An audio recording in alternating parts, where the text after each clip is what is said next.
2 دن قبل سر عام پروگرام کے معروف میزبان اقرار الحسن سر عام چوری کرتے ہوئے پکڑے گئے اور اپنی عزت نیلام کر گئے۔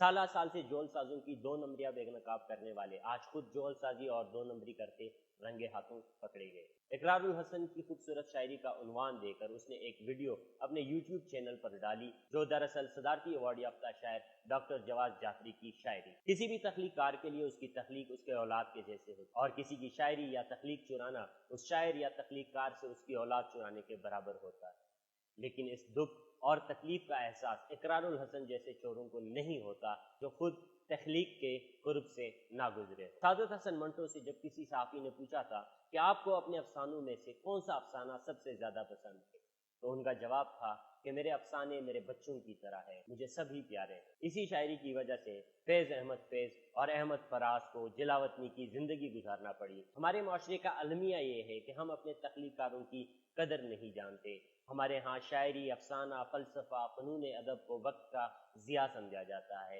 اور اس فکر کو ان قوتوں نے پروان چڑھایا ہے جن کی یہاں پر حاکمیت اور بادشاہت ہے، کیونکہ ان کو معلوم ہے کہ شاعری، ادب، فلسفہ، فنون لطیفہ وہ ہتھیار ہے جن کے ذریعے انقلاب جنم لیتے ہیں، ذہنی غلامی کا خاتمہ ہوتا ہے، حق اور سچائی کی پہچان ہوتی ہے۔ وہ جانتے ہیں کہ بندوق سے زیادہ طاقت قلم میں ہوتی۔ اسی لیے تو جب احمد فراز کراچی میں اپنی نظم محاصرہ پڑھنے سٹیج پر پہنچتے ہیں تو عمارت کو چاروں طرف سے مسلح سپاہی گھیر لیتے ہیں۔ ایک تخلیق کار کے پاس ہی یہ طاقت ہوتی ہے کہ وہ حکومتوں کو گرا بھی سکتا ہے اور بنا بھی سکتا ہے۔ اسی لیے تو حکمران مسلح دہشت گرد کمانڈروں سے زیادہ شاعروں اور تخلیق کاروں سے ڈرتے ہیں۔ یہ واقعہ ایک بڑی ٹریجڈی اس لیے بھی ہے کہ اقرار الحسن کی طرف سے ان سب سرکہ سازوں کے لیے ایک سرٹیفکیٹ کے جیسا ہے کہ اگر اقرار الحسن یہ کر سکتا ہے تو ہم کیوں نہ کریں۔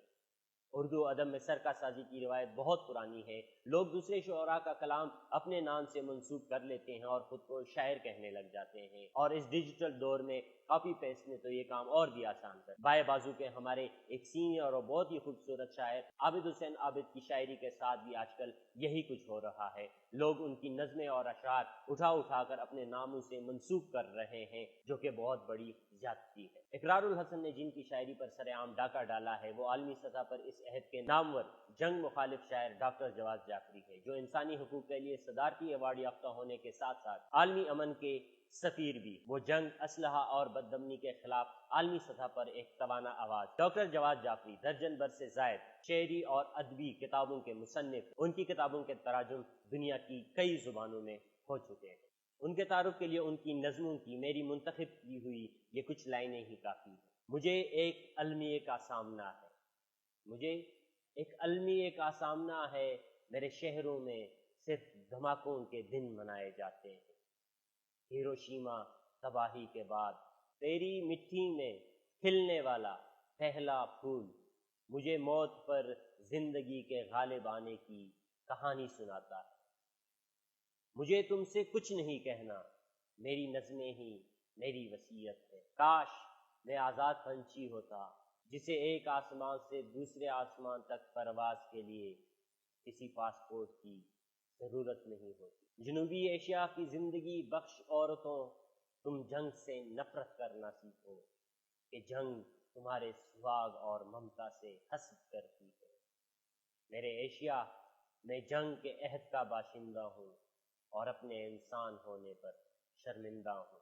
ہم ایٹم بم کو آدھا نیچے آدھا اوپر اوڑے، اپنے کشکول بدست بازو سر پر رکھے بے خبر سو رہے ہیں۔ ناک کو چھوتی جہاد پیشہ زبانیں اسلحہ پرستوں کی نمائندگی پر کمر بستہ ہیں۔ ہم نے اپنے خواب بیچ کر ہتھیار خریدے اور ہمیشہ اپنے بھوکے بچوں پر لشکر کو ترجیح دی۔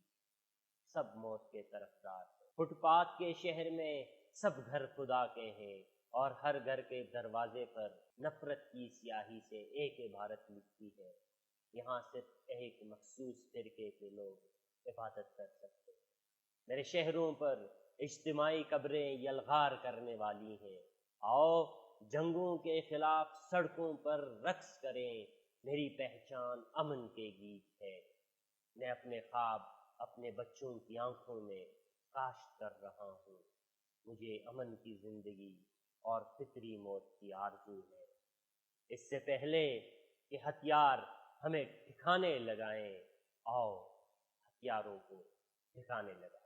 ایک بات جس کی مجھے بہت بڑی خوشی ہوئی ہے وہ یہ ہے کہ جیسے ہی اقرار الحسن نے اپنے یوٹیوب چینل سے اس ویڈیو کا لنک فیس بک پر ڈالا، صارفین نے ان کی اس حرکت کی خوب مذمت کی۔ انہی میں سے ایک صارف مراد ہاشمی لکھتے ہیں کہ جناب اقرار الحسن پرنٹ اینڈ الیکٹرانک میڈیا کے حوالے سے ایک معتبر اور جانا پہچانا نام ہے، جو چول سازی اور دو نمبری کرنے والوں کا محاسبہ کرنا خوب جانتا ہے، لیکن ان کی وال پر پوسٹ پڑھ کر بڑا دکھ ہوا کہ دوسروں کی جول سازی پکڑنے والا خود جول ساز کیسے ہو سکتا ہے۔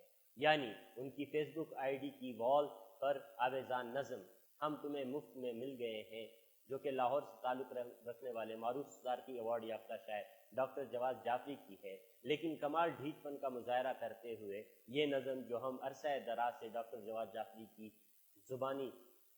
زبانی سنتے آ رہے ہیں، وہ اپنے نام سے منسوب کرنے کا مضموم اظہار کیا گیا ہے، جو کہ انتہائی دکھ اور شرم کی بات ہے۔ ادبی حلقوں میں اقرار الحسن کے اس رویے پر انتہائی تشویش پائی جا رہی ہے۔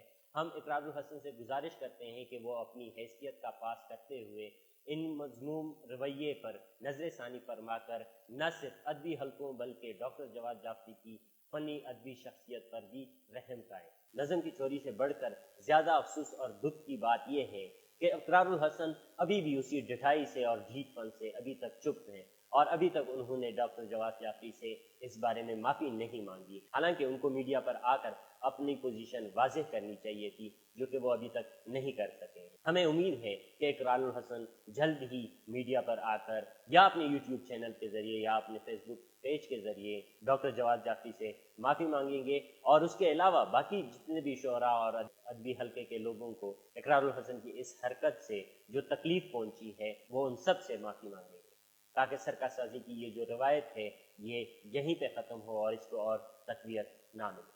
اس کے ساتھ اپنے میزبان احسان خان احمد زئی کو اجازت دیجیے۔ اگر آپ نے ابھی تک وزیرستان خبرنامہ کو لائک اور فالو نہیں کیا ہے تو ضرور کیجیے، اس ویڈیو کو زیادہ سے زیادہ شیئر کریں۔ رخلۂ قوم۔